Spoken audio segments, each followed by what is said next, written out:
আমাদের সন্তানরা কি ফিতনা থেকে মুক্ত? আমাদের প্রত্যেকটা খাবার কি বিশুদ্ধ, পরিশুদ্ধ না করাপ্টেড?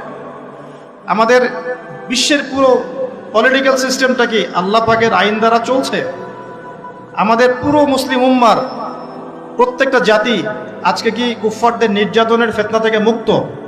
তো আমরা যদি এই ফিতনাগুলো থেকে মুক্ত হতে না পারি, কিভাবে দাজ্জালের ফিতনা থেকে আমরা বাঁচতে পারি? আমি কি বোঝাতে পারছি দাজ্জালের ফিতনা কত বড়? বুঝতে পারছেন? সে যখন বের হবে তখন সে সারা বিশ্বকে শাসন করবে 40 দিন। কতদিন? যার প্রথম দিনটা হবে 1 বছরের সমান, দ্বিতীয় দিনটা হবে 1 মাসের সমান, তৃতীয় দিনটা হবে 1 সপ্তাহের সমান, বাকি দিনগুলো হবে আমাদের দিনের মতো। সত্যি সত্যি কথা কি জানেন যে আমরা এখন চিন্তা করতে ভালোবাসি না, পছন্দ করি না। আমাদের চিন্তা করার সময় কোথায়?